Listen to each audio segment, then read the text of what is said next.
anything but coach, was the UCLA, the greatest coach of all time. We'll just go there. I'm sorry to everybody.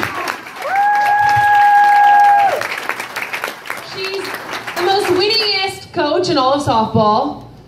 She recruited me at UCLA, and let me tell you, I didn't want to go to UCLA. I was a firecracker. I didn't want to go there. It didn't look good. Tony Rico sat me down and said, could you see yourself in a UCLA uniform? I said, no, tell her no, I'm going to U of A.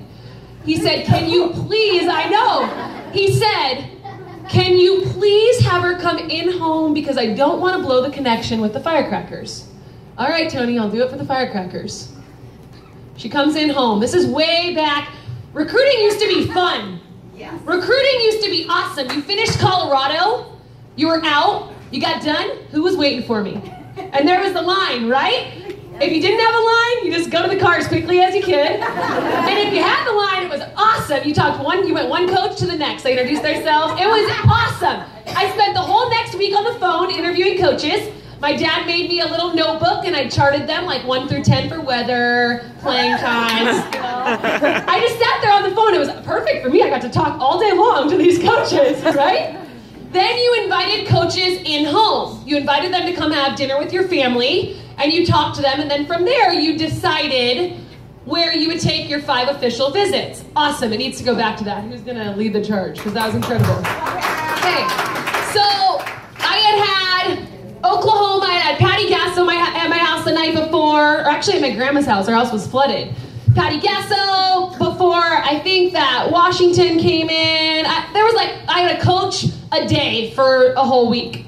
So I had heard about Coach Enquist. I had heard all of these great things about her, but you don't really know how great somebody is until they come into your life. You really don't understand. I was in over my head. She came in home. I was almost sold. She got me on campus the very next day. The very next day. I had 4 other trips scheduled. She got me there the next day. August 22nd, I'll remember it, it's my sister's birthday. I committed on campus. I don't even know if she remembers this. I was there with my dad. I asked my dad to leave the office, and I committed by myself, which for you parents is kind of really weird, and if you know the relationship that I have with my dad and with my family, we're very tight-knit.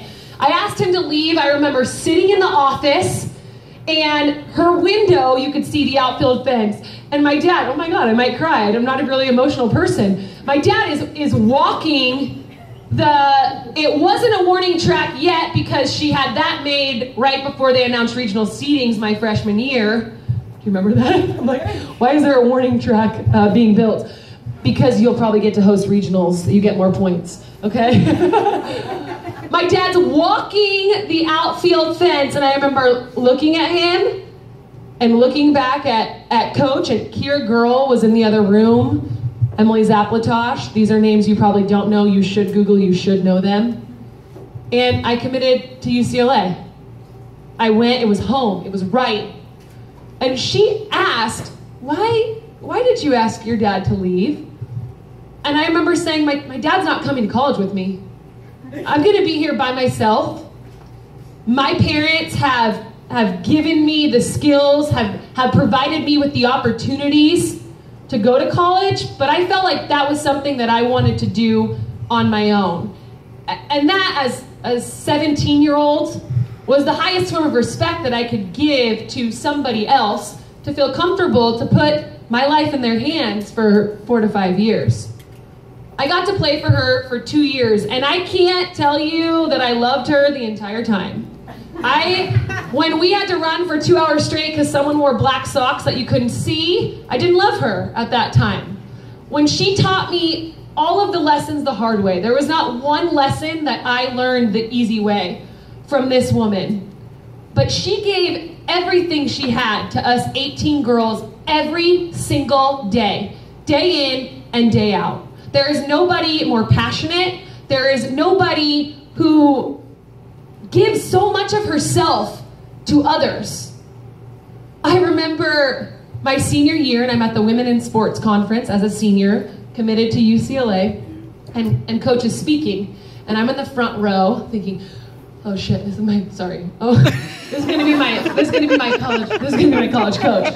And the other girls around me were looking at me, they were jealous because she was gonna be my college coach. And she turns down at the end of her speech and she says, at the end of the day, and she looks me dead in the eyes and says, it's still 60 feet, turn left. And that's there are so many things that I learned from this woman, but that is one of the most impactful lessons. It's so simple. 8U, baseball, softball, college. At the end of the day, it's 60 feet, turn left.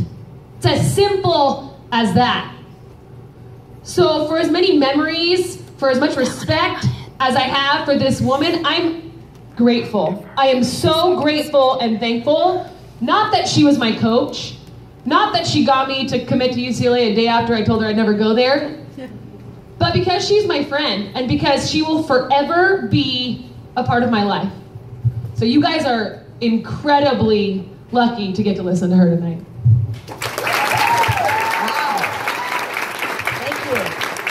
Jen, thank you. I can't tell you how proud I am of you and the accomplishments that you've had. For me personally, first of all, I appreciate all of you just sitting here. So what I'd like to do first is everybody just needs to stand up and shake it out just a little bit. Go ahead. Everybody stand up and shake it out a little bit. Yeah, shake it out. Mom and Dad, you can stand up and shake it out a little bit. Here's your moves. Come on, girl. Alrighty, sit down. That's enough already. I want to share with you again. I know that we talked about this, but I want to take a moment and really thank the person that's really responsible for all of this, Charlotte. Jen's mom. I want to recognize the influence, the support that she's given Jen and Jen's sisters. And everything worked out great. It was a wonderful experience having you. She came in, was a wonderful Bruin, a wonderful representation of what we're trying to do, what we were doing at UCLA. I want to share with you just a few thoughts. You know, I would never dare to talk too much about when I was your age, because it could get pretty dated. But I want to share with you one story that you're always looking as a parent. What does a champion look like? And what does excellence look like?